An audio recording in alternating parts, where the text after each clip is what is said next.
yourself a little bit.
check, 1, 2.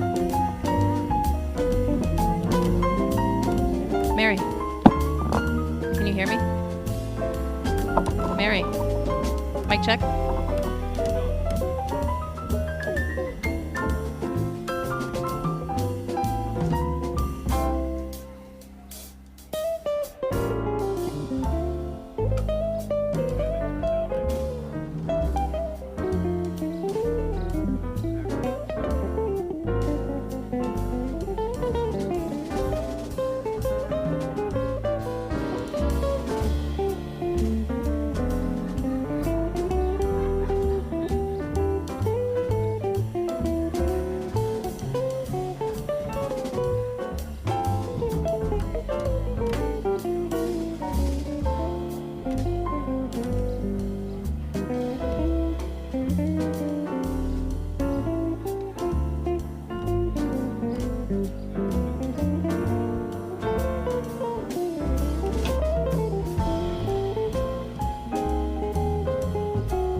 Ready?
Good morning.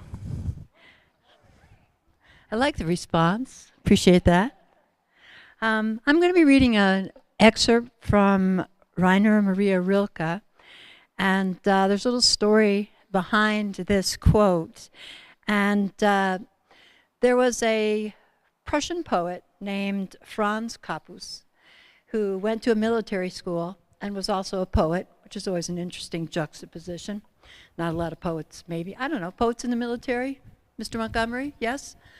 Um, so he wrote to Rilke, who by then was a well-known poet, and asked for advice on poetry and on writing and on life. And Rilke at that point had not met him, but wrote him a series of lovely letters, exactly what he was looking for. And after Rilke's death, Capus published the poems of Rilke under a book called Letters to a Young Poet. And I came across this book of poetry, I think in 1977, at a point in my life when I really needed a good book with advice in it.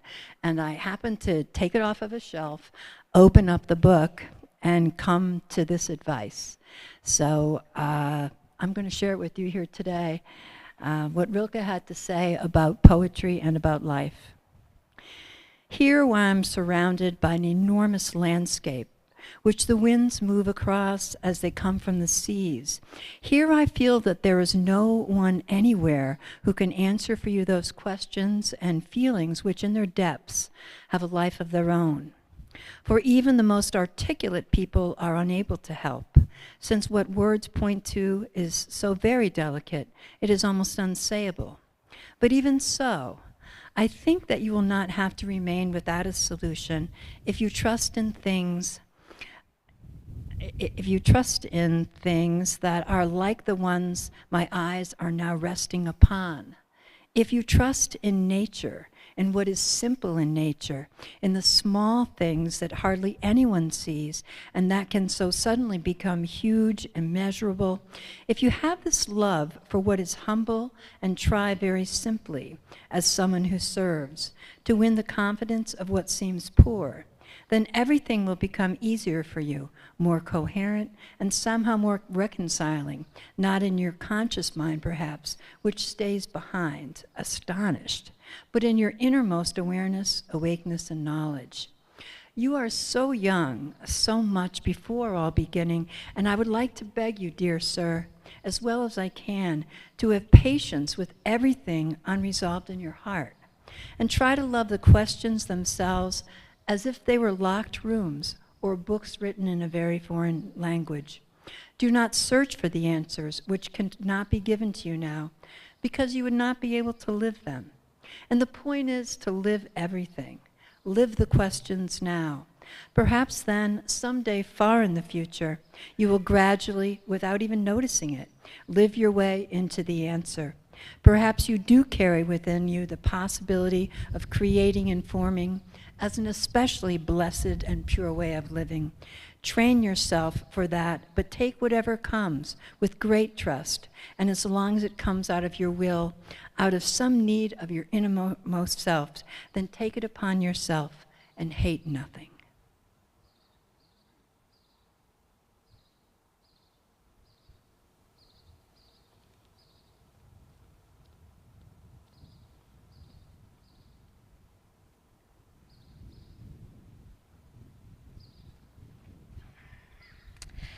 An excerpt from the 1919 Lantern, written by Eliza Talbot Thayer, class of 1920.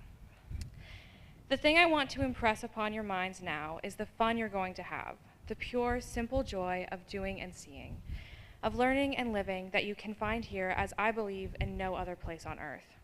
Watch out for it. Don't let it slip by you. Don't miss it by constantly looking forward longingly or backward regretfully.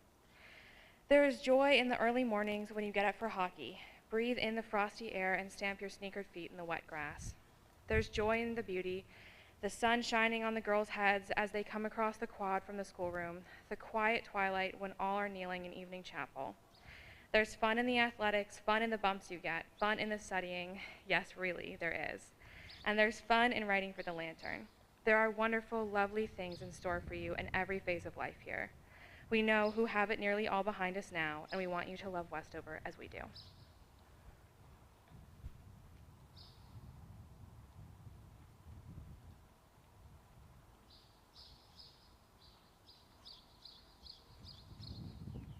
An excerpt from Where the Sidewalk Ends by Shel Silverstein. Listen to the mustn'ts, child. Listen to the don'ts. Listen to the shouldn'ts, the impossibles, the won'ts. Listen to the never haves, then listen close to me. Anything can happen, child. Anything can be.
To start, a quote from Mary Hilliard. It is essential that school customs handed down from year to year be full of significance. What is embodied in school tradition and incorporated in the ordered life of the school from season to season will communicate to the student body continued experience of the sentiment from which that custom sprang. When that sentiment is sincere and true, the custom will become a channel through which the emotion may renew itself, deepening and enriching both the individual and the school. Good morning. My name is Mary Taylor Lewis, and I serve as Westover's Chief Strategic Inclusion Officer. As interim director of the Raisin Center for Global Justice this year, I've also overseen the Lumina program with invaluable support and creative energy from my colleague Kira DeSimone and the rest of our school community. Lumina is an evolution from what used to be called chapel. Often in Lumina, the students or speakers ask for a grounding moment from the community to practice mindfulness and be present. So I ask that of you now. Maybe sit back in your seat, allow your shoulders to relax from your ears, take a big, deep breath in and out, perhaps thinking about your journey here this morning or last night, and your journey to and through Westover how many years ago. As you all may know, our process to review and enhance chapel intentionally was reinvigorated by student activists in the summer of 2020, who spoke incredibly, thoughtfully, courageously in an invigorating letter that spoke to their experiences with our chapel program. We have spent much intentional effort over these last 2 years to reimagine this community time together, thinking about what do we value, why do we value that, and what needs to continue, and what might need to shift. We thought it would be powerful to read the mission of Lumina this morning.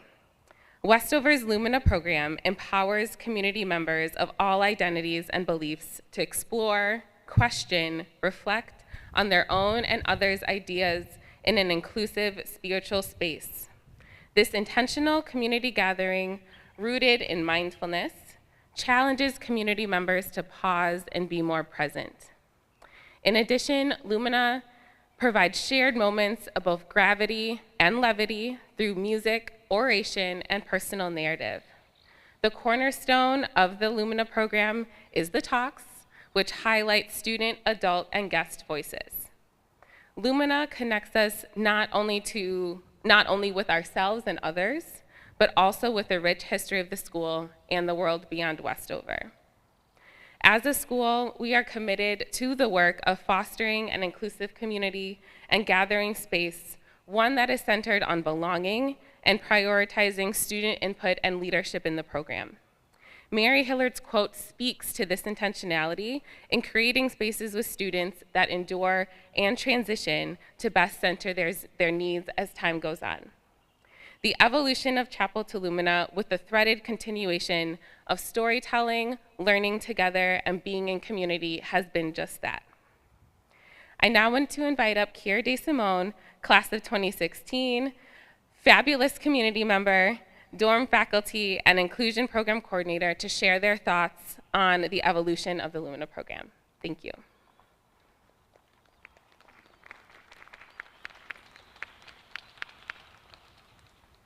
Good morning, everyone. My first experience when I came back to Westover as a faculty member in the summer of 2020 was joining the Chapel Reimagining Committees. Seeing these two students, whom I had never met, have the courage to speak their truth in both writing and over a video call clearly told me that Westover was still doing its job of engendering a strong sense of self and courage in its students. As an alum and someone with a deep familial connection to the school, some of you may have actually been classmates to my aunt, mom, and two sisters who attended, I was honored and proud to be a part of Westover's continuing evolution, especially one that was so clearly driven and guided by our current students. As a student, Chapel was a time of communal recognition, celebration, mindfulness, and connection. But unfortunately, that experience was not always universal. What this year has shown me is that through intentional work grounded in student voice, we can expand our traditions to better speak to the students of today. Whether that's through invigorating Lumina talks from our English department chair for National Coming Out Day, the celebration of cultural holidays such as Diwali, and the familiar moments like the rain dance for the Quaker style Earth Day Lumina and the Remembrance Day Lumina, formerly known as All Saints Day. Specifically, I recall the planning of a Lumina that featured one of our seniors. At first, she was unsure if she had anything to truly contribute for her talk, and was worried that her talk would be too much or too honest. But after our conversation, both she and I knew how impactful her words could be. She expressed wanting to share with students her story of gaining pride for her home and gaining her voice over her 4 years at Westover as a Black international student. She left our community with the following charge, which I quote now. Wherever you go, whether it's college or here at Westover, do not let others or the surroundings rob you of your identity, your pride, and your voices. Remember to always pause, to look around you, to notice the little things, the traditions, the richest of your culture. Notice the friends that are always down to study with you, work out, walk to Pies and Pints on cold snow days, or watch Empire and smash and pass during free blocks. Friends that make you feel like you do not have to change yourself or lie about your identity, like I did to feel included. Know that it is okay to make mistakes. It is more than okay to be clueless, stand out, and be yourself. And like the 7th grade student wrote in her poem, you will always shine like the star, moving beyond your scars and reaching out to the stars. For the sky is not the limit, it is part of the journey. I think this moment perfectly encapsulates the mission of Lumina, to encourage our community members to unapologetically and fully embrace who they are while at Westover. And even though change can be scary or unfamiliar, the evolution of Chapel to Lumina, to me, shows how Westover can, will, and must continue to grow in ways that are driven by our students' voices and our mission to become an even more inclusive and welcoming community. So have a great reunion and welcome back.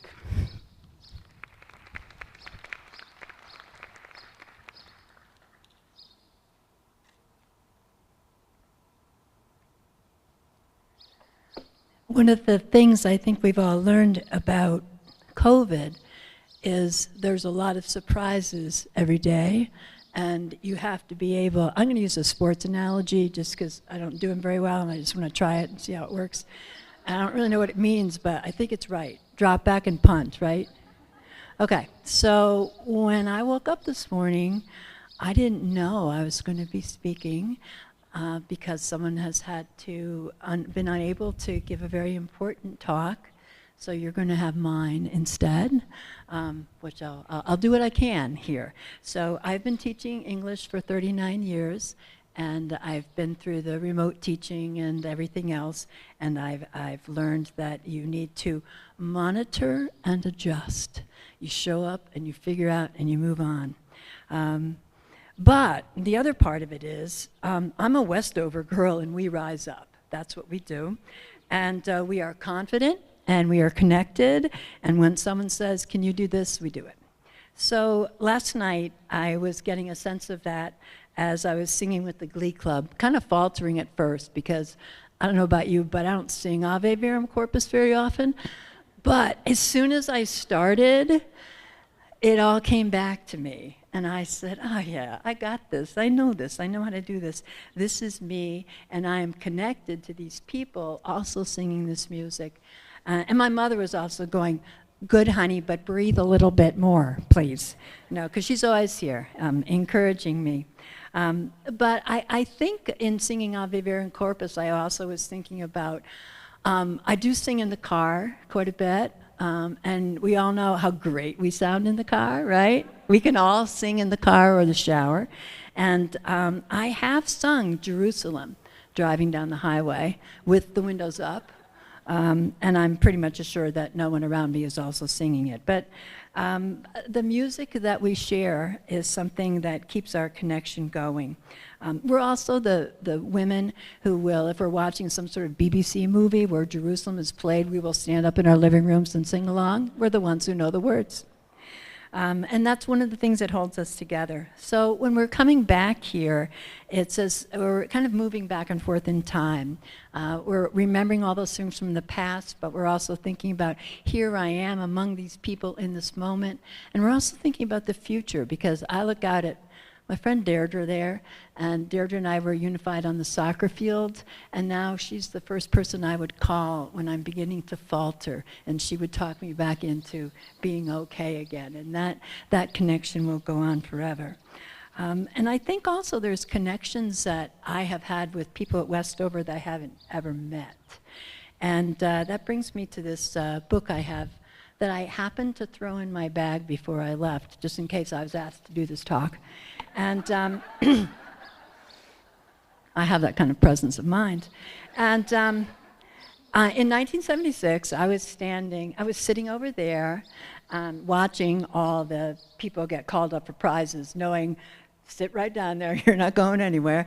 And all of a sudden, I heard my name, and I was being awarded a prize at graduation.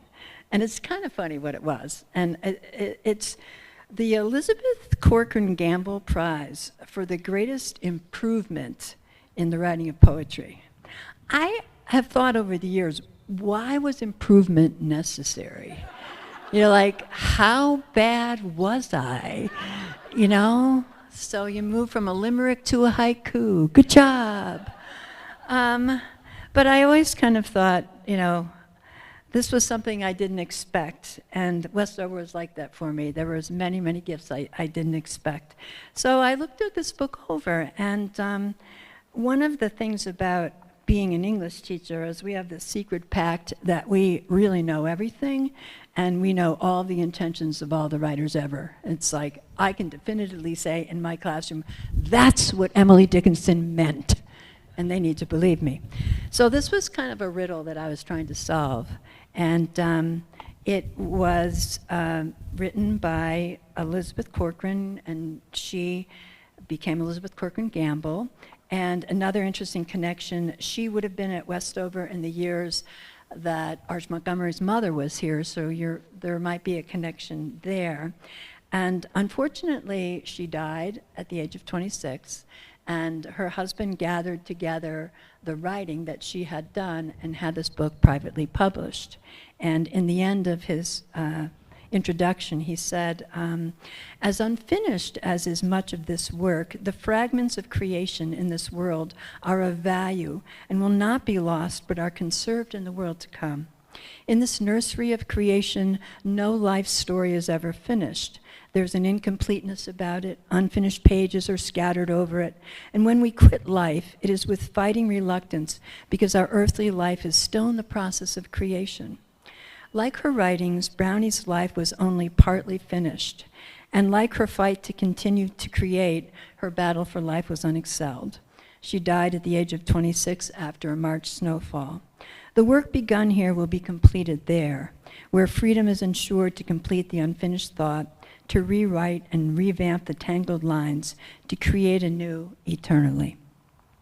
And I read a lot of the poetry in the book, and I found myself having conversations with her, with Brownie, because I felt like we were more than just women who had gone to Westover, but people that shared that often uncertain voice that finds its way into the poetry that we write deep into the night and still write.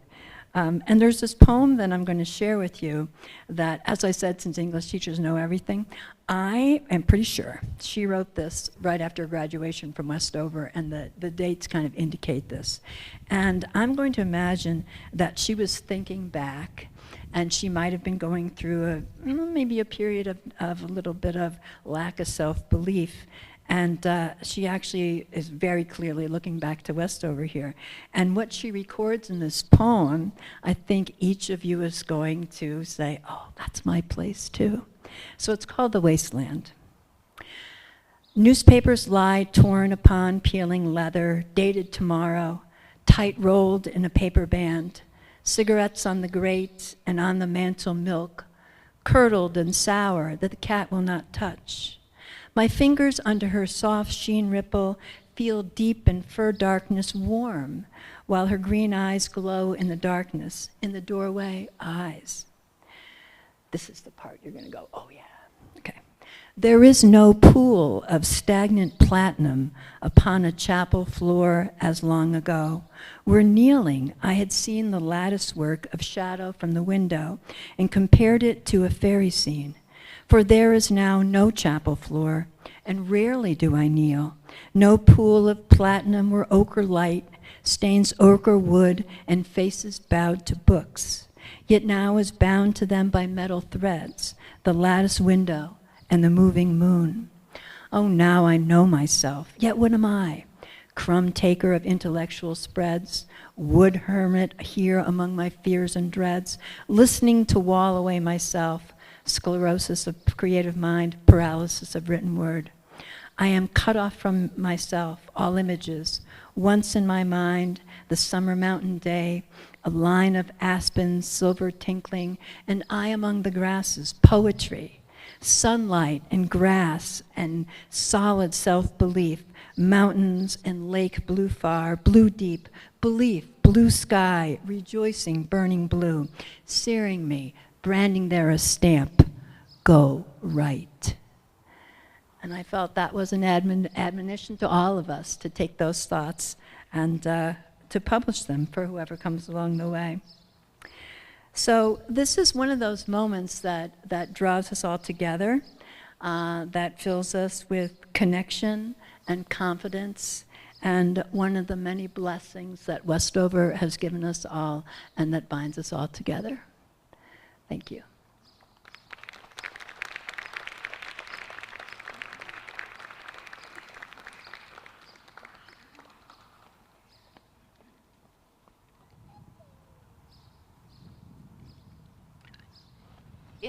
In the spirit of punting, we are going to read this for Rosa, who's not here this morning. But oops, we should say it's in the spirit of one of our classmates who passed away earlier this year suddenly, and probably would have joined us today. So we can all feel what that feels like, and makes us all sad. And Rosa particularly was a very close friend of hers, so it was going to be challenging her. For all thinking of her this morning.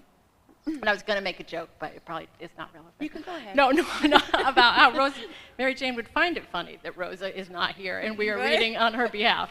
That's right. But it's an excerpt from When Great Trees Fall by Maya Angelou. And when great souls die, after a period, peace blooms, slowly and always, irregularly. Spaces fill with a kind of soothing electric vibration. Our senses restored, never to be the same, whisper to us. They existed, they existed. We can be and be better, for they existed.